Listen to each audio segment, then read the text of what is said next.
Today on The State of Us, why the Metaverse will change the way you work and the new Post-60 career paths.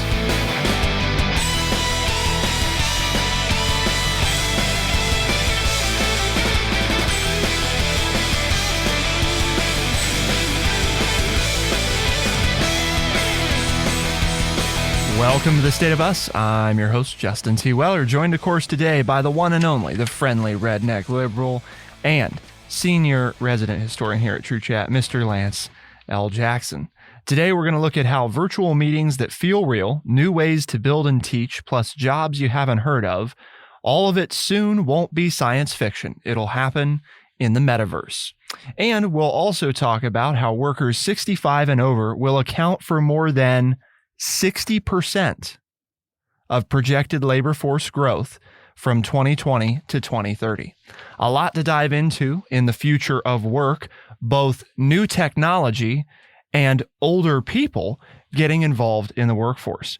We're going to talk about both of them separately, the divergence of the two. But before we dive in, Lance, do we have a word of the day? Well, we do. I had one, and then I'm going to go with another one. Okay. I had a dark side, pernicious, which means causing great injury or destruction or ruin. And I thought, well, it's a nice day. Debbie Downer. It's a nice day outside. Okay. So we went with permutation. 4 syllables, Permutation. It is a noun, and it means any radical alteration or total transformation. So let's first talk about the Metaverse. Now, okay. So Lance, I don't know. Can you tell us? Not in the dictionary. I don't know. It's not in your 1980s dictionary. Not in my dictionary, so I don't know that word. Metaverse is a noun, and it is a virtual reality space in which users can interact with a computer-generated environment. Well, then how do you know? Wait. How do you know it exists if it's virtual? Well, it doesn't exist, does it? It does. It exists on computers. Oh, which are physical. Okay. A virtual space created by physical devices. Okay. How's that? I'll try to stay with it. I'll try to follow. Put simply, right? See, now you know, and now the listeners know why I was thinking about pernicious. Right there with that descriptor. That's why I was thinking of going with pernicious, but then I changed to permutation, because if I understand on my level of understanding, when this takes place, or if it takes place, or when it takes place, this is a radical alteration and a total transformation of the way people are going to communicate, right? So permutation is like really fits the thing here, but I think pernicious fits too. But the other way I would describe it is, you're familiar with video games, right? On some level, yeah, not the level they're playing today, but right. But I played Pong. You've seen the students run around and play games where they can interact with other people, and they use a controller, right, to manipulate the character in the environment. The way to think about the Metaverse is, rather than using a controller, this allows you to step into the environment yourself and interact directly or more directly. So rather than a screen and you outside the screen in front of you and things happening, quote unquote, inside the screen, you step inside the screen and join the world that you're looking at. So people have trouble facing reality now, and then we're going to say, well, everything you do is going to go into a fake reality. So the Wall Street Journal article says, soon it won't be science fiction. Tech visionaries expect scenarios much like this in the developing world they call the Metaverse. When we need to get together with colleagues or customers to do more than chat, we'll log into virtual spaces so realistic it will seem as if we're physically in the same room. We'll see each other in the form of avatars that, if we choose, look nearly identical to our real selves. And with specialized gloves on our real hands, we'll be able to touch and manipulate virtual versions of goods like machinery or fabrics. The Metaverse is also expected to bring challenges, such as greater competition for jobs and increased turnover as employees' locations become less important.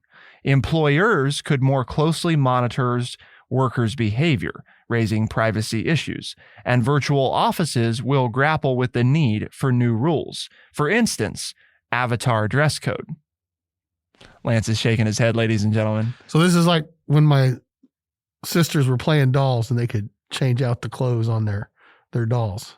Yes. I can now create a version of me and decide what I'm going to wear. Correct. And then the boss could say he didn't like that. And I got to wear something else. Which is sort of like how it is right now.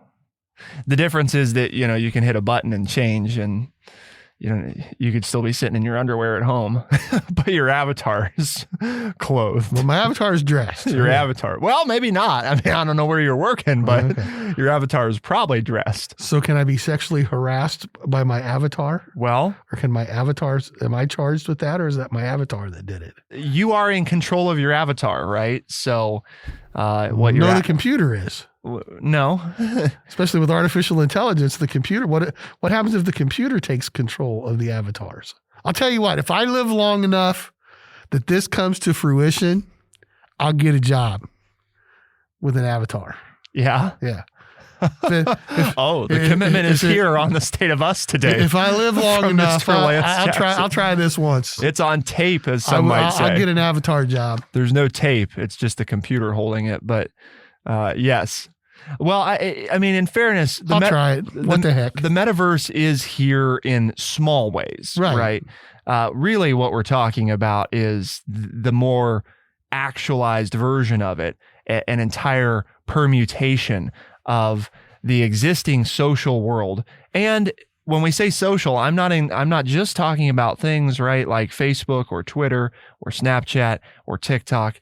We're also talking about things like Zoom, right? When you do a video call.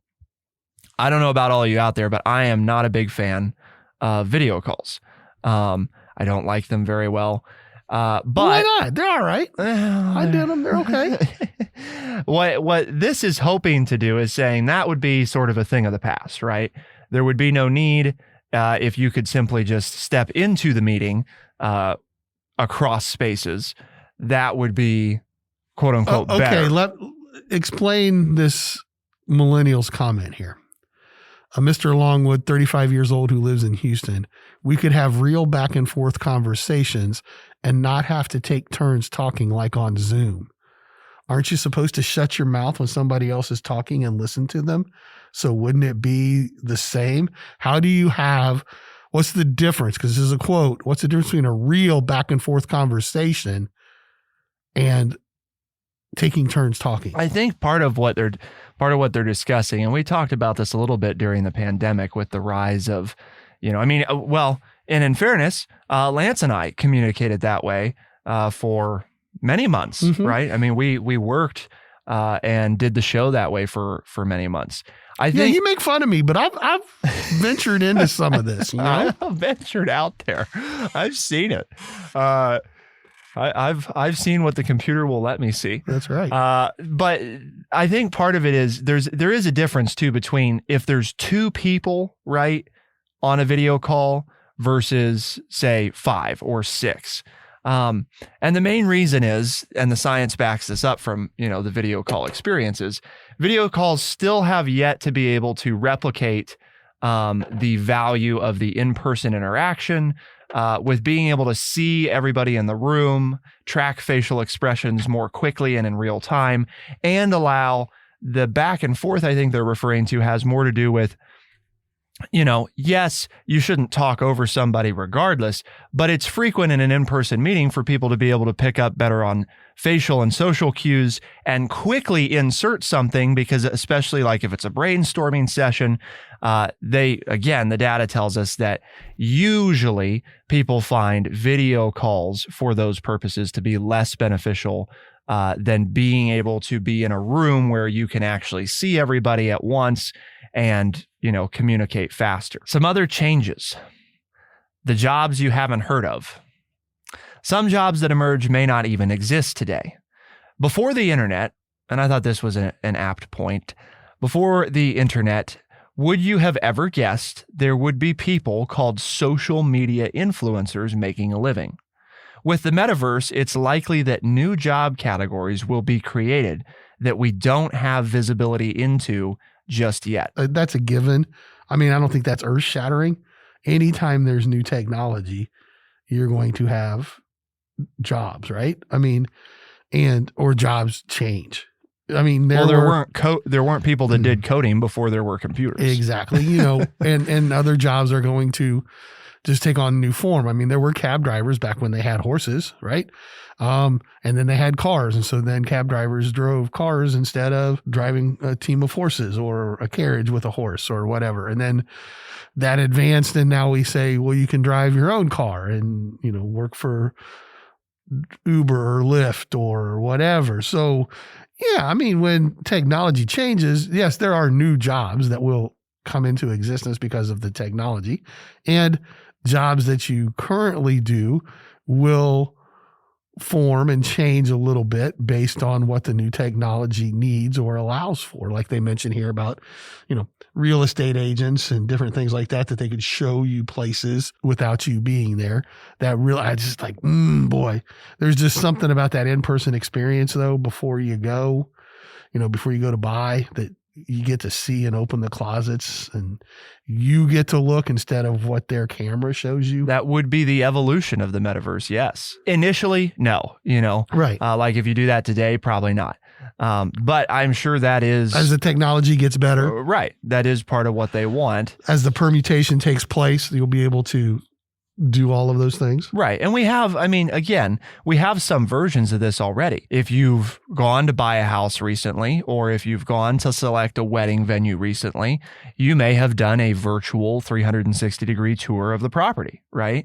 That is an increasing thing that happens. Now you do it through a 2-dimensional screen in a simulated 3-dimensional space.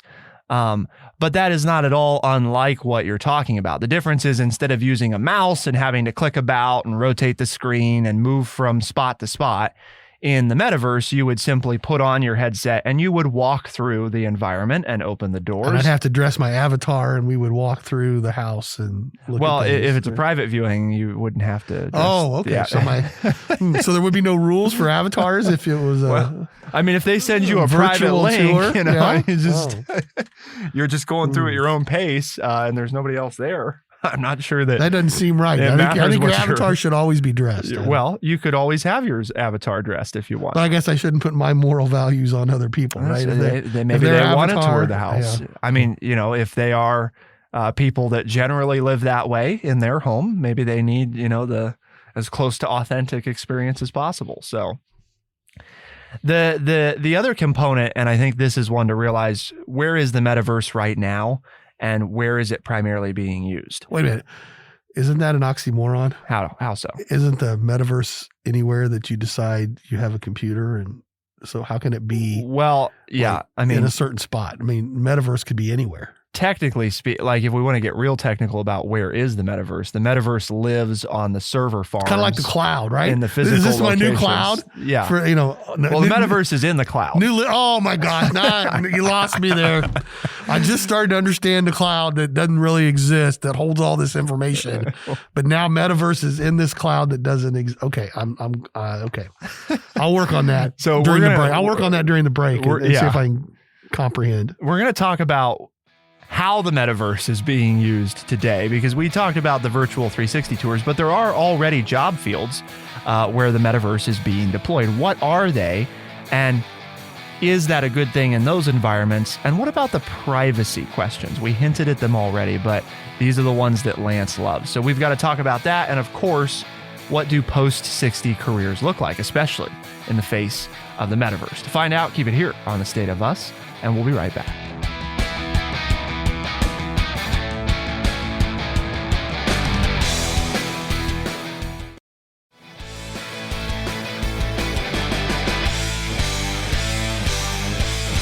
One area that we already see the metaverse gaining importance in is job training, specifically and especially in healthcare. This is a big one. Before, the only real way, right, to get any experience, for example, as a surgeon, was to, in fact, cut somebody open and operate on them, or get a cadaver and operate or manipulate that. Or maybe you could use a dummy. Well, now... I take offense at that. Dummy. Sorry. You could use, a a training, I don't know what else to call it other than that. A training doll. I mean, that seems. Just try to keep you on your toes, boss. I'm sure there's a technical, term for it, but the benefit of this, right, is that, and it's already happening. A doctor, for example, could simulate any number of different things that might happen and be able to actually manipulate and work on it. And practice their ability to deal with it, where it's just not quite the same, obviously, if you're working on a deceased person. So would I have to create a new avatar if this doctor killed my avatar? Well, they wouldn't be operating on your avatar, probably. Oh, okay. Your avatar can't really be killed. But wouldn't that be, that's a whole nother. So the avatars take over the world.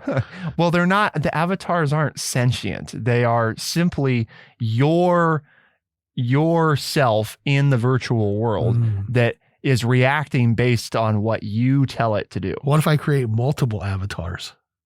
Could I have an army of avatars? Well, depending on what environment you're in, probably, yes. No, I get it. I mean, that makes sense. I mean, that's real life. It's like a driving simulator. It's ways to get practice that aren't as good as working on a real individual or a real machine, but it does give you more training than you can get currently without being on the job. So, the best training I still think is on the job training, but this was better than what we have now, and it's safer, and hopefully it would allow all kinds of different workers to know how to do their job and know how to deal with things when situations go awry. Especially it's being deployed right now in high risk and high stakes jobs. So if you're going to be doing something that's dangerous, right? Like certain types of factory jobs, they can now train you in an environment where there is no danger of you actually getting hurt, right? But they can still show you, here's what could happen, here's what it might look like. And that way you're better. They're not training you in a dangerous environment. They train you in an environment where if you mess up, you're not actually going to lose an arm.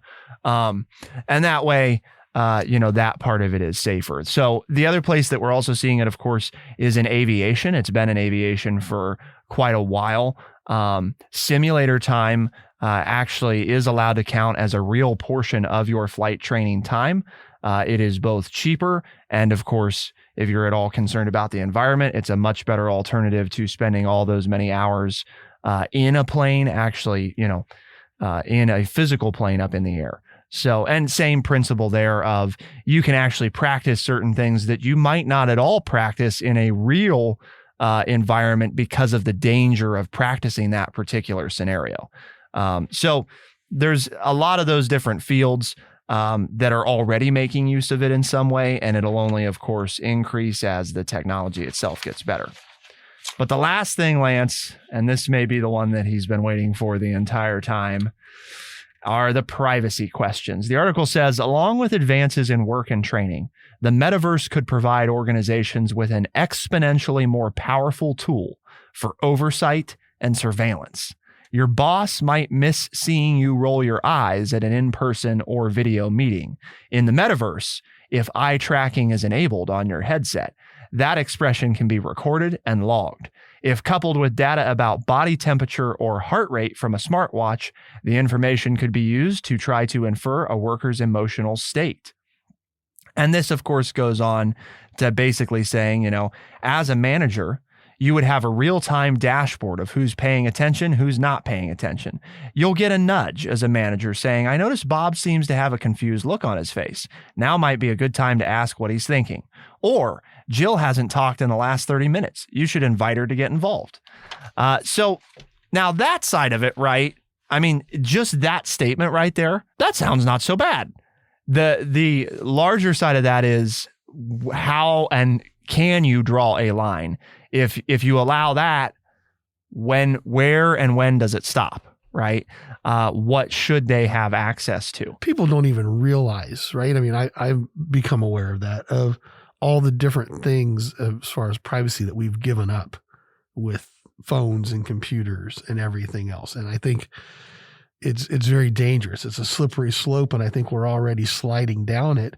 But when you raise generations of people now who have phones and smartphones, they want to be tracked, right? I mean, they send pictures of themselves at different places and locations, and I don't know. There's just the evil element, the criminal element that we thrive on information, right? I mean, it's like the more I know, the more I can plan, the more I can get away with. And you're like, oh, but you shouldn't think that way. Well, where have you been? People think that way. And just unknowingly, the amount of information that people give away to people that they don't know is just scary to me. And that's the scary part of this. Okay. And again, then people assuming things, right? Well, I assume because so-and-so rolled their eyes, they have a comment here and they didn't make it. So now maybe I better think of getting rid of them. And maybe I rolled my eyes because the presentation was so boring. And I was thinking about what my partner said to me this morning when we were getting ready to go to work. And I was rolling my eyes about that. Oh, but you don't communicate with me. You don't ask. You just jump to assumptions because you now have this ability to replay the tape or read the tape in real time. And you make decisions based on my employment or my annual raise or my promotion based on how many times I roll in a meeting, and you know what that means. Do you really?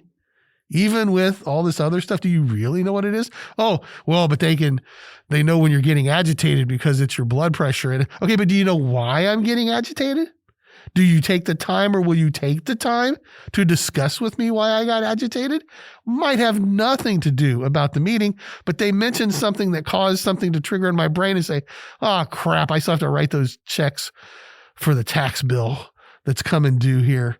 And that's why my blood pressure went up, because I'm thinking, I got to transfer the money and I've got to do this and I'm going to write, I have to make this happen and I've got to do all that. Has nothing to do with the meeting, but something that was said in the presentation triggered me. And now you're going to think, oh, well, he didn't really like that comment, because when that comment was made and that was the big boss talking, and the big boss says anybody whose blood pressure goes up when he's talking or when she's talking, then they're automatically fired. Yeah, I would mention with that as well that I do think, yes, there are obviously additional privacy concerns. The other element, though, and part of what you mentioned, speaks to the human component. Even with artificial intelligence, even with the metaverse, the person with the data has to make good decisions about how to use said data, because the scenario described isn't necessarily all that different than what could happen in an in-person meeting right now, other than that your manager might be more aware of it. If you have a manager who notices that you rolled your eyes in reaction to something in an in-person meeting, are they the type of person that's going to just simply assume, oh, well, they didn't like what I said and I'm going to make decisions based off of that? Or are they going to come talk to you and say, hey, I noticed you didn't seem very engaged in the meeting. I just wanted to check and see, is everything okay? Was it about the meeting or something else? But again, that speaks to, even with great technology, quote unquote, great technology, even with very advanced technology, even with all these different permutations, how will the people use the technology? Because it could be used for very good things. I mean, we highlighted some of those. Or it could be used in a very devious way. And most likely it will be a combination. Because the other thing I just throw in here for people to chew on, Lance, the social side. We already have algorithms on the world's largest social platforms that make it very difficult for people to unplug. A perfect example is Netflix's autoplay feature, right? You might say, what? How is that? Here's why. When autoplay is enabled, right, you have about 3 to 4 seconds before it automatically begins the next episode. And this is a big psychological thing that Netflix has poured money into and learned about. By having autoplay enabled, you don't have to make a decision to continue watching. You do have to make a conscious decision to stop watching. To leave the site. Which is harder. It's harder. It doesn't matter if you're Lance Jackson. It doesn't matter if you're Justin Weller or somebody else out there. It is harder if you have to make the conscious decision to stop versus it's just going to keep going if you don't do anything. And when you've put on this headset and you've stepped into this world, choosing to leave is the only way out. So remember that as well. It is going to be harder, not just because it's a more engaging environment, but because of the physical nature of the requirement to take off what you're doing to step out of it. And think of all those people who can't put down their phone. That's right. So let's talk about the new Post-60 career paths. We've got all these great advances coming in technology, and yet we are told that workers 65 and over are going to account for more than 60% of projected labor force growth. How could that be? To find out, keep it here on The State of Us, and we'll be right back.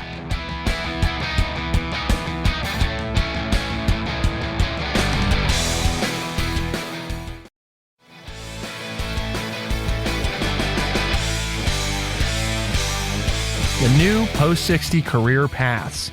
A huge portion of the labor force, a majority of labor force growth, is actually going to come from those 65 and over, especially through up to 2030. As somebody who's getting into that... I'm 60 plus. It's all right. You can Sorry, say I didn't want to give it away. Hey, speaking of which, don't we have a birthday coming up here? Isn't that... I got a calendar invite. You always have a birthday coming up. Okay, don't we have a birthday like in the next week or something here? No, it's not. No. Not next week either? Not for me. No. Not getting older anytime soon? Yes. Okay. Well, I mean, according to the government, I will, but no. Oh, okay. If we look up your official date of birth, you'll be getting older. So this author was writing about how when they turned 60 a few years back, people started asking about retirement, but they were surprised because they were healthy, energetic, curious about the world, and their parents lived until their 90s, so they assumed, hey, I got a lot of life left in front of me, and I have plans. But at the same time, the priorities were shifting in this later chapter of life. The author wanted less stress and more time to process, create, and mentor. They couldn't see another decade in the pressure cooker job they had had for years. They wanted to focus on what they loved most about their profession: reporting, writing, and making an impact. Like me, referring to the author, more people over 60 plan to continue working in the future. The share of workers 65 and over in the U.S. is expected to increase faster than any other age group between now and 2030. But no clear roadmap exists for how to do it. While I was lucky enough to have bosses who let me create a new reporting job, most companies don't offer a choice between charging up the career ladder with full-time employment or jumping off the retirement cliff around 65. Enter the permutation of the post-60 career path. That is, and I think, Lance, you speak to this because, you're literally living this. You want that additional degree of flexibility. You don't necessarily want to be done working, but you want to do things that you feel like matter, that give you a degree of flexibility. And you don't necessarily feel like you need to make the money you made your whole life because you made that money, you have your retirement. Like, there's not as much pressure for the dollar figure to be there. You want to get paid something, but you'd like to do something that contributes and isn't too demanding. Well, right. They talk about people who are willing to, in my age group, well, actually people who are not working, so they're not really like me, but 60% of non-working Americans in their late 60s and 70s said they'd return to work if they had flexible schedules. And 20% of those said they would take more than a 20% cut in hourly wages to do so. So, that is the case. There's a lot to be given. You want to have a purpose in life, or if you've had a purpose, how do you replace that? But at the same time, there are things I want to do and places I want to go. So I want the flexibility to just be able to up and leave and go when I want to go and be gone for however long I want to, but then come back and do the things that I want to do. So obviously there are careers out there where you can't do that, right? You can't just leave a place shorthanded in every aspect, but the point is we've talked many times about the worker shortage that's occurring here in the United States. And we, a couple of years ago, did a show about how in Europe they were bringing back older workers to, work in the factories and to do the jobs in the offices. And I think that's going to be the key, right? Another permutation here in that bosses are going to have to learn to live with that and to accommodate, and maybe you hire 2 or 3 people, to do the job and let them work out how much they want to work and when they're going to be gone and who can come in. And I know that you're doing that not only with me, but with some of the volunteers at the youth center. And I know it's a very stressful situation, but given the fact that, well, you can either have us now and on these times and days, or you don't have us at all and you can't find anybody else, it kind of puts the older worker in a sense in this working environment at an advantage. And the fact that you're getting all my experience and you're getting all of the knowledge that I have. And so you don't really have to train me on the job. And I'm not costing you as much as it would be if you wanted to go out and hire a 30-something or a 40-something who's still trying to raise a family and put money away for that retirement or for college education for their children or all of those things that you do as you're, in your 30s and 40s and 50s.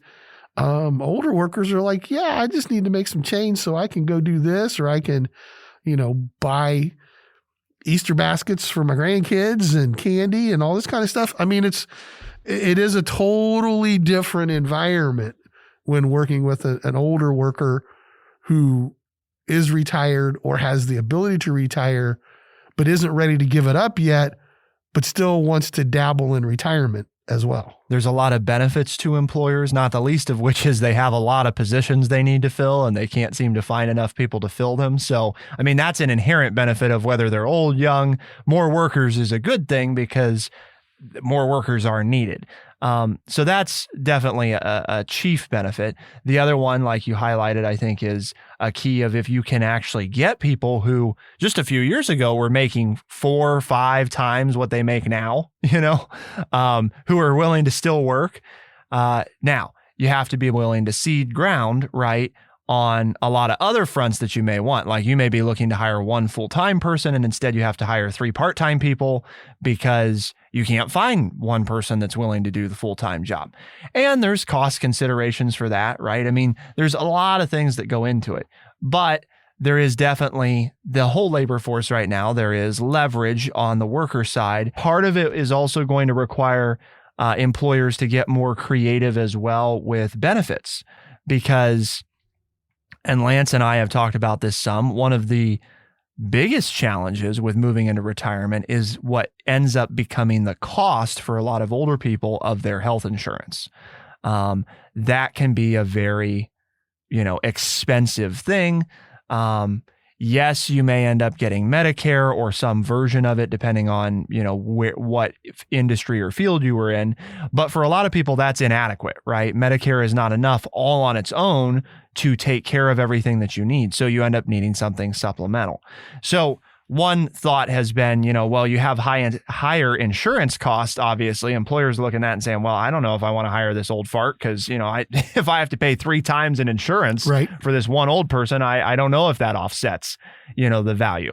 However, and here's where I would say, right, your caveat is, what if you don't have to offer 401k matching or other retirement benefits or certain perks that the young crowd wants, but that the older worker doesn't care for? So there are other ways to save on that where, well, I don't need to offer 401k matching because you're not, actively putting money into your 401k. You're drawing on it. You might be old enough that you have to be taking it out, So minimum, you're required to take it out. Right. So why offer a benefit that you can't use, But part of that too is, we as workers are still governed by the Fair Labor Standards Act, that was established back in 1938 and set up for full-time work. Maybe it's time to take a look. Oh my gosh, we have to get some bipartisan agreement and get something, but maybe some new laws need to be written that will factor in some of these things.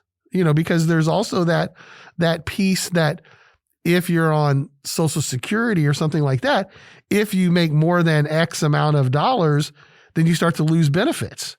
Well, now, wait a minute. If I'm healthy and young and I want to work now, but again, revamp the system. Okay. Maybe, but therein lies the rub is we're still using an old system, right, to try to solve new age problems. And the permutations haven't taken place to get accomplished what needs to be done that would encourage not only older workers to continue to go into the workplace, but for younger owners to make it beneficial for them to hire these people. And, just anecdotally, very quickly, my wife is retiring from her chosen profession in the next couple of months. And we were walking around a store last night and she said, I can do the job better than some of these people are. My gosh. And I said, well, is this what you want to do? Well, I don't know yet. And it's not just good for the workforce or good for businesses. This permutation of the post-60 career path is actually good for the worker. The article concludes by saying that evidence continues to grow that working longer is better for mental, physical, and financial health. Postponing retirement until at least age 67 resulted in a 1/3 reduction in cognitive decline compared with those who retired at ages 61 to 67, with positive effects lasting until age 74, according to a recent study published in September. We shouldn't have to feel embarrassed for making a conscious choice to take a path that may be less traditional, but may actually, in the long run, allow us to stay in the workplace longer and ultimately stay healthier. So, Lance, we had this conversation today. Why did we have this conversation? Because here at True Chat, we have a mission. And our mission is to educate people by providing honest, open, and respectful conversations. And we've done that today on, I think, a very interesting topic. I know I learned something. I didn't know what Metaverse was. So I can now share that with people. And as you're sharing and they say, well, that sounds like something interesting, I'd like to listen to that or maybe listen to other episodes and see what they talk about. Well, tell them. They can find us as a podcast on Spotify, Overcast, Stitcher, Apple Podcasts, and everywhere podcasts are found. The State of Us is available Tuesdays and Thursdays in the morning as a podcast, and the same episodes are heard on the weekends across the United States on AM and FM radio stations. Where's the win today, Lance, on the word of the day? I did not keep track. I was so busy with all these permutations that that one doesn't count. But I think you had a slight edge. I think so. I think eked it out. Because every time I'm thinking I can use permutation right there. Justin would end his soliloquy with permutation. And I'm like, well, that's going to sound funky if I throw it right back out there again. So your timing of the use of the word was very providential for you to equate to the win. Maybe a new game strategy. I think that's what started. You finally have played the game long enough. You're figuring out the rules. Because I know that's you, right? That is you. That's right. Once the rules are figured out, use them to win. For the State of Us on True Chat in Urbana, Ohio, I'm Justin T. Weller. I'm Lance Jackson. Special thanks to our producer, Bradley Butch, and thank you all, our audience, for tuning in. We'll see you next time. Be the change.